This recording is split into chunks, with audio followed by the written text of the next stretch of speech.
jobs, and all the other students and teachers, fellow employees and bosses were dead.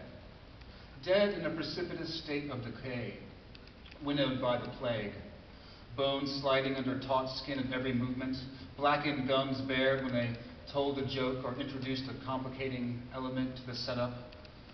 The final exam is today. The supervisor's on the warpath. Their wounds mushy and livid. They leaked constantly from sores, eyes, ears, bites. In the dreams, he was not bothered by their appearance, nor were they. They informed him that they had all studied for the test, except for him. The big assignment was due after lunch and not next week. The performance review was already underway, abetted by secret cameras. Not that he'd ever had a performance review in his life. It was a neurotic curveball his subconscious came up with to freak him out. They were not the rabid dead or stragglers. They acted pretty much the same as they had before. His best friend, his insidious science teacher, his distracted boss. Except for the plague thing, these were the dreams he'd been having for years. The dreams changed once he made it to his first big settlement.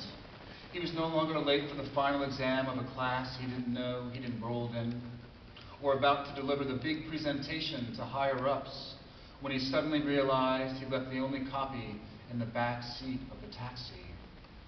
His dreams now unfurled in the theater of the mundane. There was no pulse-quickening escalation of events, no stakes to mention.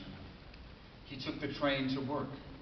He waited for his pepperoni slices extraction from the pizza joint's oven.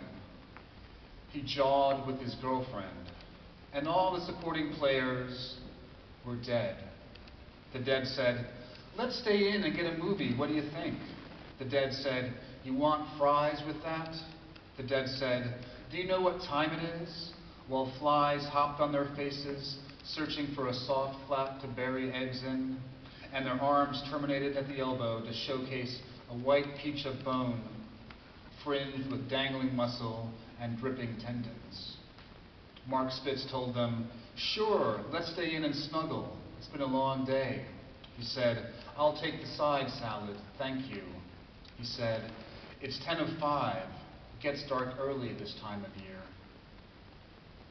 He downward dogged in a drop-in yoga class as the skull next to him broke in half while trying the pose. No one remarked upon this sight, not him, not the dead teacher, not the enthusiastic and limber dead around him, and not the bisected skull on the floral-patterned hemp mat, who flopped grotesquely through the rest of the hour like a real trooper. He'd gotten to his street clothes in the locker room as the yuppie skull beside him dragged an expensive watch over his wrist, grating the fresh scabs there. On impulse, he purchased a deluxe combo juice at a cafe on the way out, and decided not to say anything when the pimply skull dropped a banana slice into the blender. He hated banana.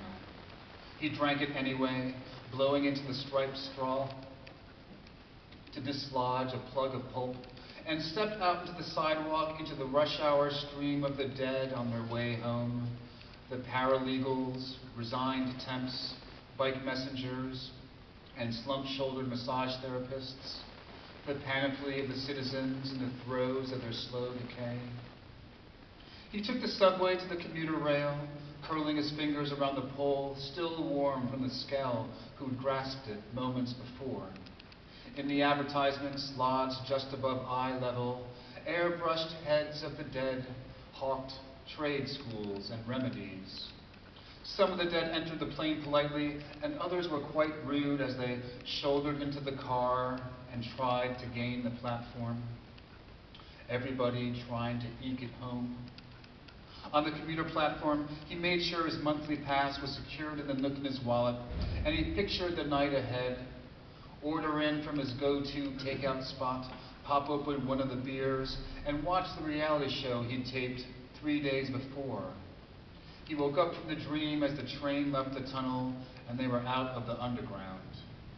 The only unsettling thing about the dream was that he'd never taken a yoga class in his life.